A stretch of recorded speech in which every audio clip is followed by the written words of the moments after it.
બોલાવી લઈશ. Hello, good morning. ધોરણ 6 વિષય અંગ્રેજી. વિદ્યાર્થી મિત્રો, સેમેસ્ટર 2ની અંદર આપણા બધાનું સ્વાગત છે. વિદ્યાર્થી મિત્રો, અંગ્રેજીની અંદર સેમેસ્ટર 2ની આપણે બીજી જ બુક ખરીદવાની થાય છે.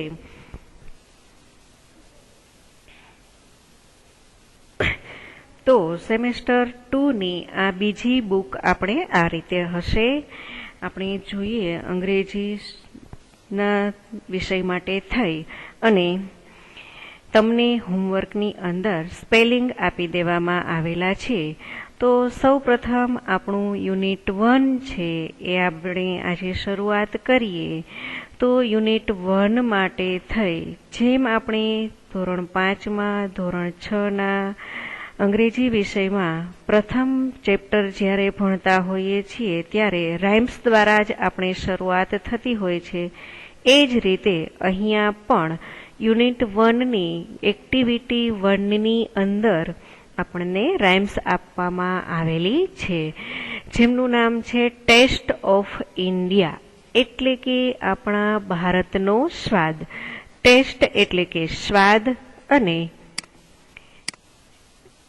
ઓફ એટલે નોનીનો, ઇન્ડિયા એટલે કે ભારતનું.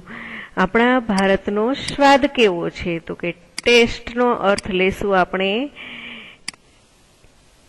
સ્વાદ અને ઇન્ડિયાનો અર્થ છે ભારત. વિદ્યાર્થી મિત્રો, દરેક સ્પેલિંગો છે થોડા સાથે વાંચતા રહો તો જ આપણું અંગ્રેજી મજબૂત થશે.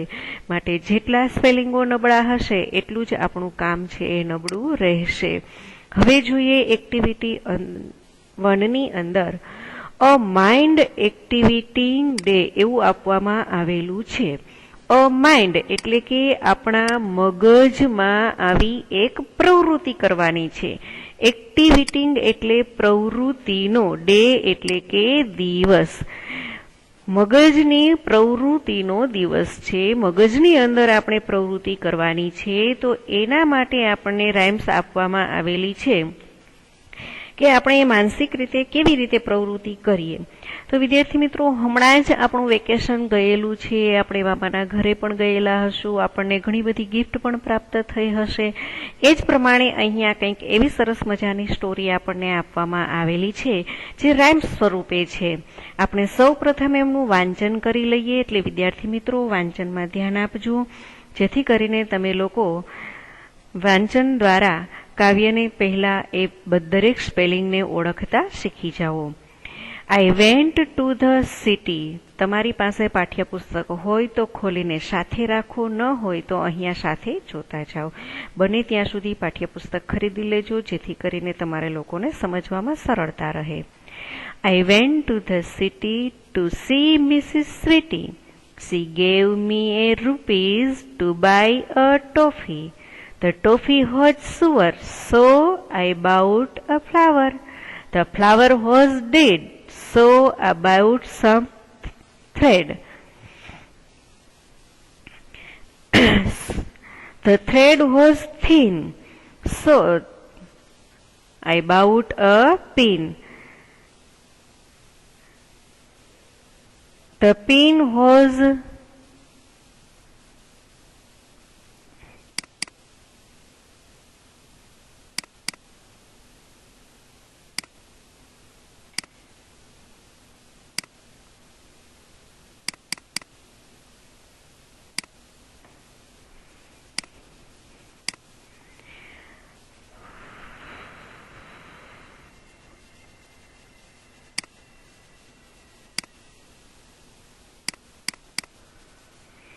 વિદ્યાર્થી મિત્રો, થોડી ટેકનિકલ ખામીના હિસાબે આપણે અહીંયા થોડો લેક્ચર રોકાયેલો હશે, તો sorry.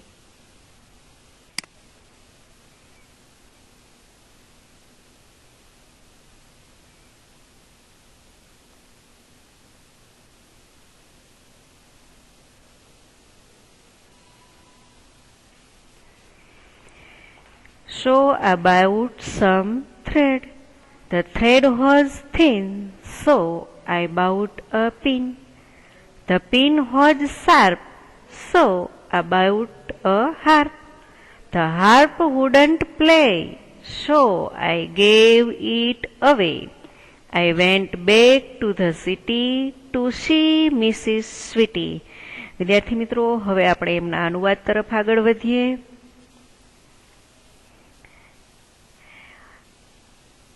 I went to the city. I went એટલે જે આપણે પાસ્ટ ટેન્સ શીખેલા હતા એ પ્રમાણે અહીંયા તમારે લોકોએ વિદ્યાર્થી મિત્રો સ્પેલિંગો છે તમને આપવામાં આવેલા હશે. જે સ્પેલિંગ છે ગો નું વેન્ટ થાય છે એ છે. તો આપણે જોઈએ આઈ વેન્ટ, આઈ એટલે કે હું, વેન્ટ એટલે કે ગયો, ટુ ધ સિટી એટલે કે શહેરમાં, હું શહેરમાં ગયો, ટુ સી એટલે અહીંયા સી નો જોવો અર્થ થાય પરંતુ મળવા માટે, મિસિસ સ્વીટી એટલે કે શ્રીમતી સ્વીટીને, હું શહેરમાં ગયો શ્રીમતી સ્વીટીને મળવા માટે. સી ગેવ મી અ રૂપી, સી એટલે તેણીએ, ગેવ એટલે આપ્યા, મી મને, અ રૂપીઝ એટલે 1 રૂપિયો, તેણીએ મને 1 રૂપિયો આપ્યો. ટુ બાય ખરીદવા માટે, અ ટોફી એટલે કે ચોકલેટ, એક ચોકલેટ ખરીદવા માટે. ચિત્ર દ્વારા પણ વિદ્યાર્થી મિત્રો સમજી શકો છો કે એમણે જે રૂપિયો આપેલો છે એના દ્વારા છે બાળક ચિત્ર ચોકલેટ ખરીદવાની છે. હવે શું થાય છે? બાળક મનમાં વિચારે છે ધ ટોપી હોજ સુઅર, ટ્રોફી હોજ સુઅર, ટોફી એટલે કે ચોકલેટ, હોજ એટલે હતી, સુઅર એટલે કે ખાટી, ચોકલેટ ખાટી છે. સો આઈ બાઉટ અ ફ્લાવર, સો એટલે કે તેથી, આઈ એટલે મેં, બાઉટ એટલે ખરીદ્યું, અ ફ્લાવર ફૂલ, તેથી મેં એક ફૂલ ખરીદ્યું. ધ ફ્લાવર વોઝ ડીડ, ફૂલ છે એ ડેડ એટલે કે સુકાઈ ગયેલું હતું. ડેડ એટલે આમ તો મૃત્યુ પામેલું, પરંતુ ફૂલને આપણે મૃત્યુ પામેલું ના કહીએ, સુકાઈ ગયેલું કહીએ. સો આઈ બાઉટ સમ થ્રેડ, તેથી મેં ખરીદ્યો, સમ એટલે કે થોડો, થ્રેડ એટલે દોરો, તેથી મેં થોડો દોરો ખરીદ્યો. The thread was thin, thin એટલે કે પાતળું, દોરો પાતળો હતો. સો આઈ બાઉટ અ પિન, તેથી મેં એક ટાંકણી ખરીદી, પિન એટલે કે ટાંકણી, તેથી મેં એક ટાંકણી ખરીદી.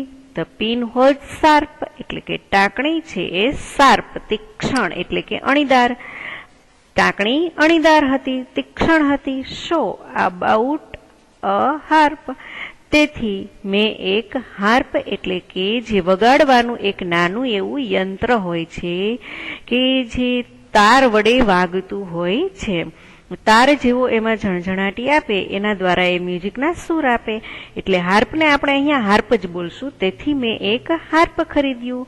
The harp wouldn't play, harp છે તે વાગતું હતું નહીં, એટલા માટે થઈ અને બાળક શું ખરીદે છે?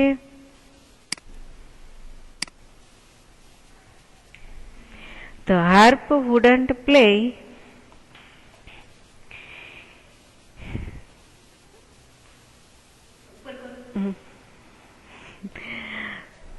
Harp wouldn't play, play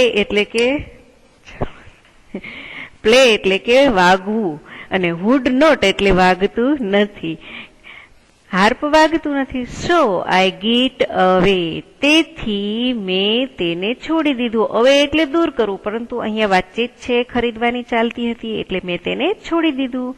I went back, હું પાછો ગયો, ટુ ધ સિટી, શહેરમાં, ટુ સી મિસિસ સ્વીટી, ફરીથી શ્રીમતી સ્વીટીને મળવા માટે થઈ. એટલે કે જે એમણે રૂપિયો આપેલો હતો એ રૂપિયાનું હું કંઈ ખરીદી શક્યો નહીં, એટલા માટે ફરીથી શ્રીમતી સ્વીટીને મળવા જાય છે. આવી ઘણી બધી નાની એવી સ્ટોરીઓ છે, આપણે આપણા જીવનમાં ગુજરાતી હિન્દીની અંદર પણ ભણતા આવ્યા છીએ. એ જ રીતે અહીંયા આ મગજને પ્રવૃત્ત કરતું અહીંયા સ્ટોરી આપવામાં આવેલી હતી. હવે આના દ્વારા આપણે શું કરવાનું છે? તો આના દ્વારા આપણે થોડીક પેર બનાવીને છે રાઇમિંગ વર્ડ્સ શીખવાના છે. જેમ કે સિટી માટે થઈ સ્વીટી આપેલું હતું, તો રૂપી માટે થઈને શું આપેલું છે, તો એના માટે થઈ આપણે ફરીથી કાવ્ય તરફ જઈએ તો રૂપીની સાથે આપણી સાથે જોડાયેલું છે ટોફી. તો આપણે રૂપી અને ટોફી આ બે છે એ રીતે જોડશું.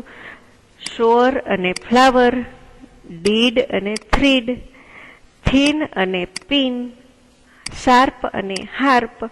આ રીતે છે વર્ડ છે એ તમારે શીખવાના છે કે આવા રાઇમિંગ વર્ડ્સ દ્વારા આપણે આપણા સ્પેલિંગોને પણ વધુ મજબૂત બનાવશું અને કેવી રીતે આવા સ્પેલિંગોનું વાંચન આસાનીથી શીખી શકીએ એ માટે થઈ અને આપવામાં આવેલું હતું. હવે તમને એક ટેબલ આપવામાં આવેલું છે, complete the table. I gave back, મેં પાછી આપી. હવે શું પાછું આપ્યું, તો શું ખરીદ્યું હતું ને શું પાછું આપ્યું ને એનું રીઝન એટલે કે કારણ શું હતું. I gave back, it was sure, એટલે કે મેં ટોફી પાછી આપી. તો આપણે સેન્ટેન્સ બનાવશું, I gave back toffee, it was શુઅર.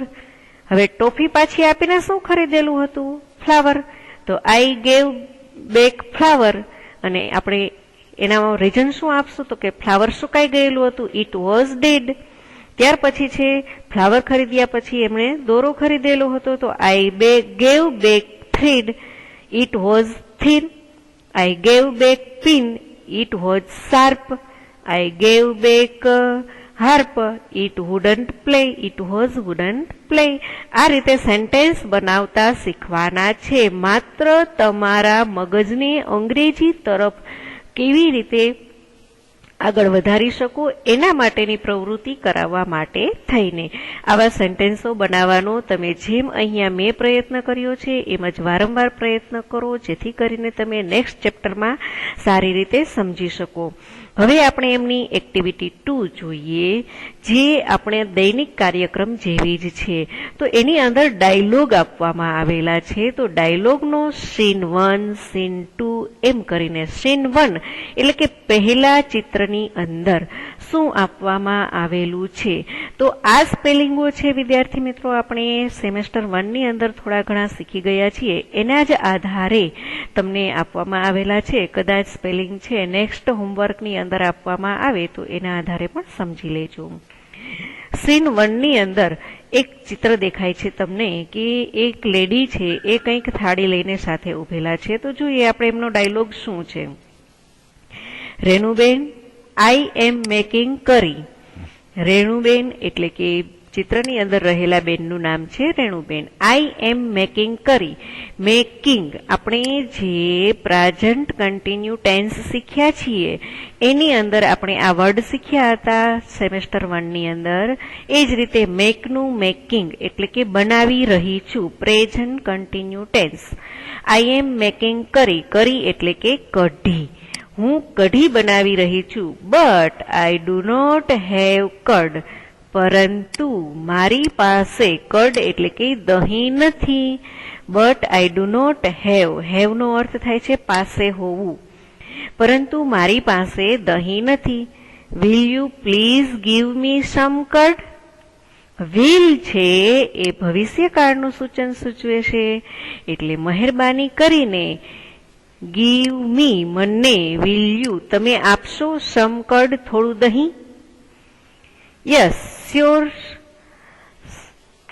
Shantaben, here you are. Shantaben છે એમને જવાબ આપે છે હા ચોક્કસ, આ રહ્યું તે, એટલે એમને દહીં આપે છે. હવે સીન 2 આપવામાં આવેલો છે. સીન 2 ની અંદર જોઈએ, વેણુબેન આઈ એમ મેકિંગ કરી. હવે બીજા બેન છે એમનું નામ આપવામાં આવેલું છે વેણુબેન, હું કઢી બનાવી રહી છું. I do not have gram flour એટલે કે ચણાનો લોટ, ગ્રેમ ફ્લાવર પણ બોલી શકો છો તમે એને, ચણાનો લોટ. મારી પાસે ચણાનો લોટ નથી. Will you please lend me some gram flour. શું તમે મને થોડો ચણાનો લોટ આપશો? એના માટેનો જવાબ છે અહીંયા આપવામાં આવેલો છે of course Shantaben. Why not? Of course એટલે કે ચોક્કસ શાંતાબેન, શા માટે નહીં? વાય નોટ નો મિનિંગ થાય છે શા માટે નહીં. સીન 3 ની અંદર જોઈએ, હેમુબેન આર યુ ધેર? હવે પૂછવામાં આવે છે કે હેમુબેન તમે અંદર છો, કારણ કે સીન 3 ની અંદર એક ભાઈ છે, એ પણ કંઈક બનાવી રહ્યા છે, એ પણ કંઈક લેવા માટે આવે છે. હવે આ તમને સ્ટોરી એવું શીખવે છે કે કોઈની પાસે કઈ વસ્તુ લેવી હોય તો એના માટે અંગ્રેજી સેન્ટેન્સો તમે કેવી રીતે બોલી શકો એ માટેની સ્ટોરી અહીંયા છે. પ્લીઝ કમ શાંતાબેન એટલે કે તમે પ્લીઝ કમ એટલે મહેરબાની કરીને બહાર આવો Shantaben. Hemu is not at home, Hemu ઘરે નથી. How can I help you? હું તમને શું મદદ કરી શકું? રાકેશભાઈ સેઝ આઈ એમ મેકિંગ કરી, એટલે રાકેશભાઈ પણ કઢી બનાવી રહ્યા છે. રાકેશભાઈ આઈ am making curry today. Sorry, હેમુબેન શાંતાબેનની ઘરે આવે છે તો શાંતાબેન હાજર નથી, એટલે રાકેશભાઈ જવાબ આપે છે. ત્યારે રાકેશભાઈને કહે છે કે હું આજે કઢી બનાવી રહી છું, but I do not have curry leaves, પરંતુ મારી પાસે કઢી પત્તા નથી, કે જે મીઠો લીમડો યુઝ કરો છો એમને કરી લીવ્સ કહેવામાં આવે છે. એટલે મારી પાસે કઢીના પાંદડા નથી. Will you please give me some curry leaves? શું તમે મને થોડા કઢી પત્તા આપશો? Shantaben you already have curd and gram flour with you, એટલે શાંતાબેન કહે છે તમે ઓલરેડી એટલે કે તમારી પાસે પહેલેથી જ હેવ કર્ડ દહીં અને ગ્રેમ ફ્લોર્સ વિથ યુ, તમારી પાસે પહેલેથી જ દહીં અને ચણાનો લોટ છે. Hemu is making curry today, Hemu પણ આજે કઢી બનાવી રહ્યો છે. Please do not make it yourself, માટે મહેરબાની કરીને તમે તે બનાવશો નહીં. We will send you some curry when it is ready, હું જ્યારે બની જશે, વી વિલ સેન્ડ હું તમને મોકલીશ, યુ સમ કરી થોડી કઢી, વેન ઇટ ઇઝ રેડી જ્યારે તે બની જશે ત્યારે, જ્યારે તે કઢી બની જશે ત્યારે હું તમને મોકલીશ. એટલે મારી પાસે બધું છે જ, એના માટેનો આખો પેરેગ્રાફ અહીંયા આપવામાં આવેલો છે કે એમની પાસે દહીં પણ છે, ચણાનો લોટ પણ છે, કઢી પત્તા પણ છે. એટલે કઢી હેમુબેન બનાવે છે અને એમને મોકલશે, એના માટેનું સ્ટોરી અહીંયા આપણે પૂર્ણ કરી. હવે આપણે બીજી સ્ટોરી છે નેક્સ્ટ લેક્ચરની અંદર શીખીશું. આ સ્ટોરીને તમે વારંવાર વાંચી અને તમારી જાતે સમજવાનો પ્રયાસ કરજો. Thank you.